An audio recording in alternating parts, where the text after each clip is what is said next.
Alhamdulillah alladzi ghammara al-ibada bila ta'ifi wa ghammara qulubahum bi anwarid dini wa wadha'ifi. Ashhadu an la ilaha illallah wa ashhadu anna Muhammadan abduhu wa rasuluh. Allahumma salli wa sallim ala sayyidina Muhammad wa ala alihi wa ashabihi wa man syaya'ahu ila yaumil millati wad din. Amma ba'du. Faya ayyuhan nas ittaqullaha haqqa tuqatih wa la tamutunna illa wa antum muslimun. Wa qala Allah ta'ala fi kitabihil karim, a'udzu billahi minasy syaithanir rajim. Bismillahirrahmanirrahim. Wa may yattaqillaha yaj'al lahu makhraja wa yarzuqhu min haitsu la yahtasib. Al-ayah. Shadaqallahul azim. Kaum muslimin sidang jamaah Jum'ah yang berbahagia dan dimuliakan Allah. Adam adalah bapak manusia pertama. Dan Nabi Nuh adalah bapak manusia kedua. Ibrahim bapaknya para nabi. Ketika Nabi Nuh hendak wafat, naiklah Nabi Nuh ke atas gunung. Maka dipanggil putra-putranya. Ada 3 putra Nabi Nuh. Yang pertama Sam. Sam ini dipanggil, datang memenuhi panggilan ayahanda. Maka didoakan oleh Nabi Nuh, Allahumma ja'alhu wa dzurriyyatahu minal anbiya wal mursalin wassolihin. Doa orang tua terhadap anaknya. Yang kedua Ham tidak datang tapi diwakilkan anaknya. Andai kadang-kadang kula jenengan iki diundang tahlilan gak teko, anake sing teko. Wakil bapakne mboten saged dugi, mulai untuk berkat. Ditungakno Allahumma ja'alhu wa dzurriyyatahu minas sholihin wal muluk. Ya Allah, jadikan dia orang-orang yang soleh dan anak-anaknya juga jadikan raja-raja yang nantinya anak-anaknya ini berkhidmat kepada anak yang nomor pertama tadi. Doa orang tua kepada anak mustajab, apalagi doanya doa yang jelek lebih mustajab lagi.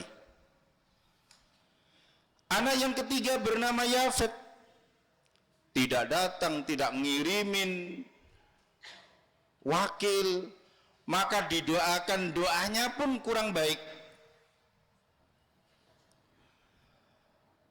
Maka para nabi itu lahir dari Ibrahim, Abul Anbiya, bapaknya para nabi. Seorang nabi yang katsirus shadaqah, sedekahnya luar biasa. Aghnal anbiya, nabi yang paling kaya.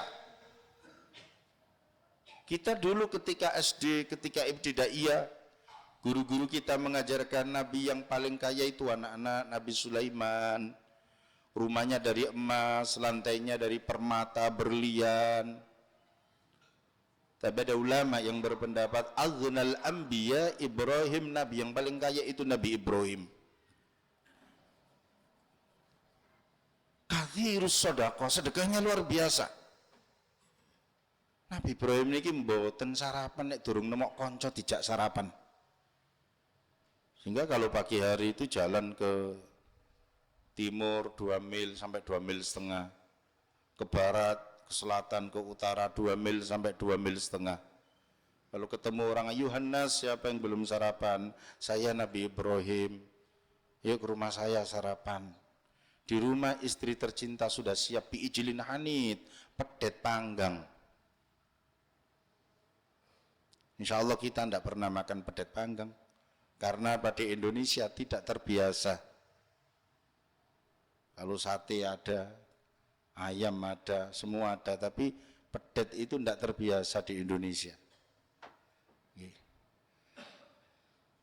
Tapi dengan hebatnya Nabi Ibrahim, ujian pun diberikan oleh Allah.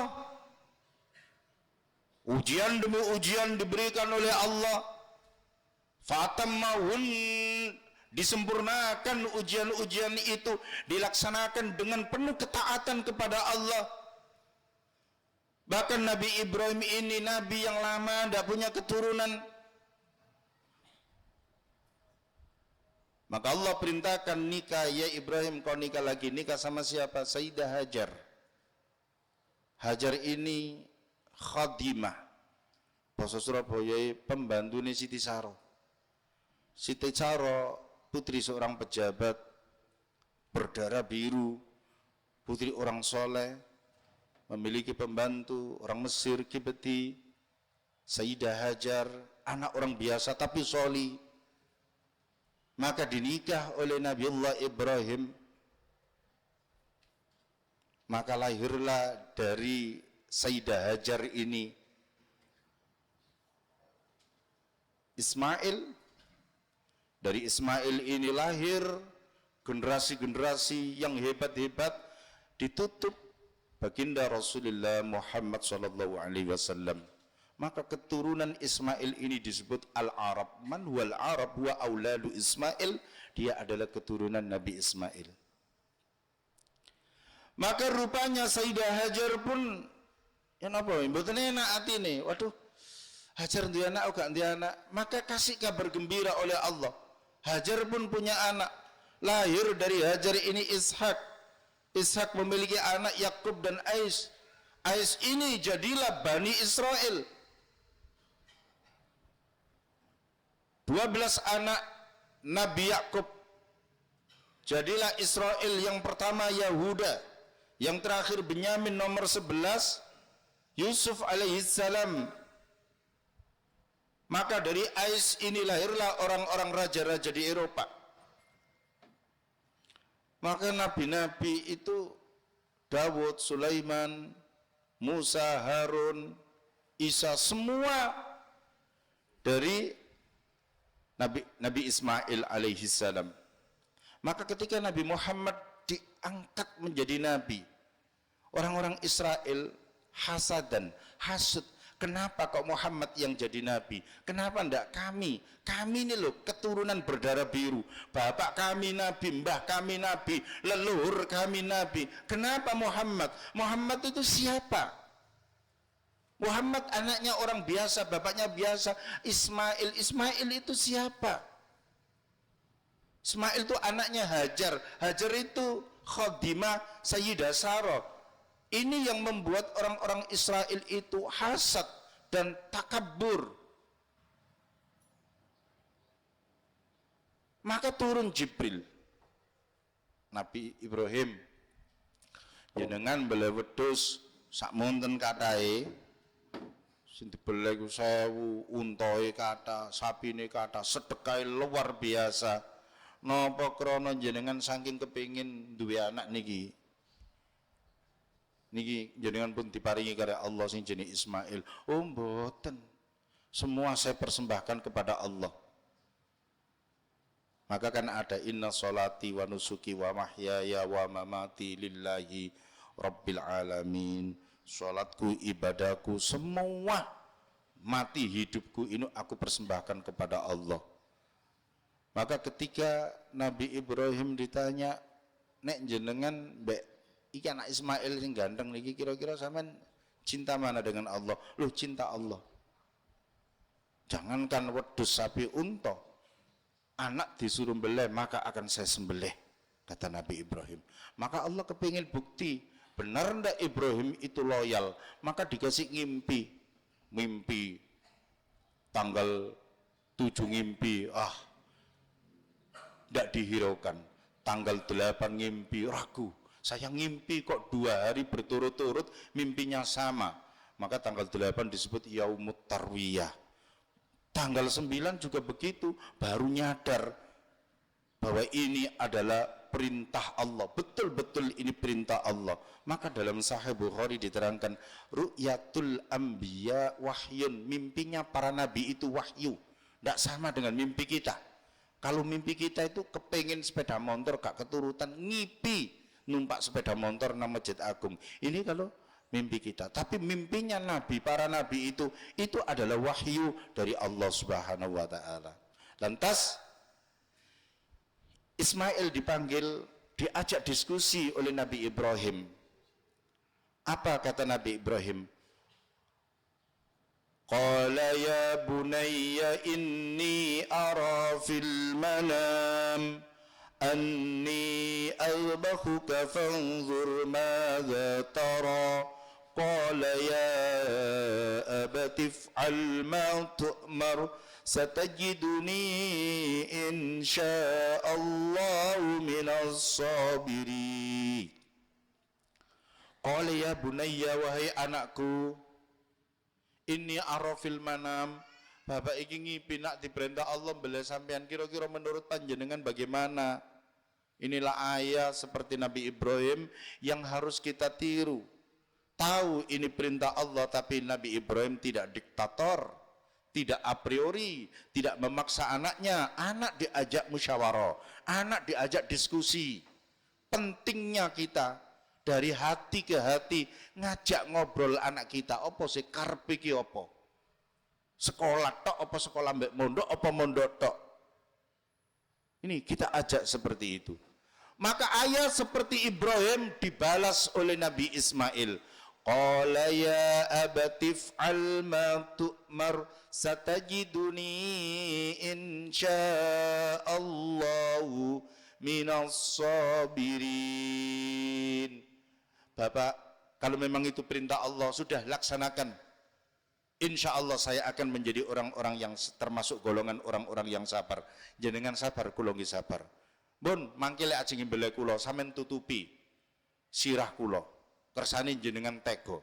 Maka ketika penyembelihan binatang kurban wayusannu, ini menurut fikih pemahaman hukum Islam, disunnahkan nek kate mbeleh niku mripate motone sapi niku ditutupi. Aja tambah jagale meden-medeni.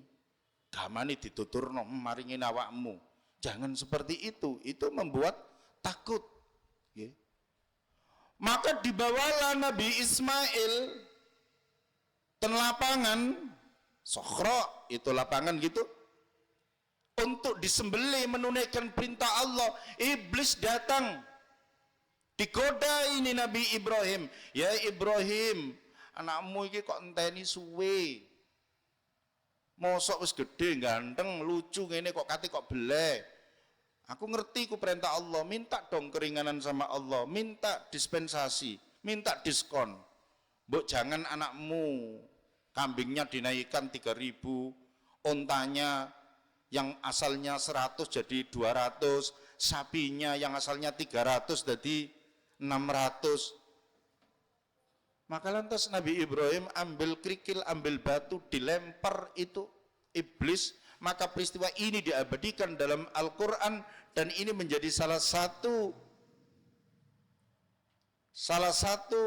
rukun haji, salah satu rentetan ibadah haji yang harus dilakukan oleh semua umat muslim yang menjalankan ibadah haji. Maka dilempar itu iblis, maka jadilah yang disebut dengan ngelempar jumroh.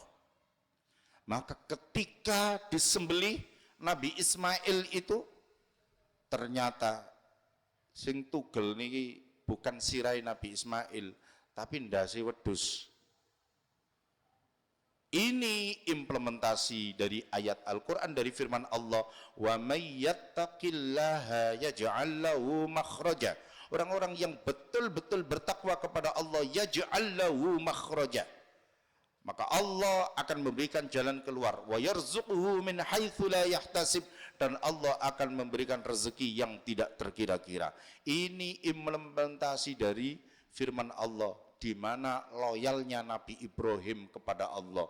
Anak dibeleh.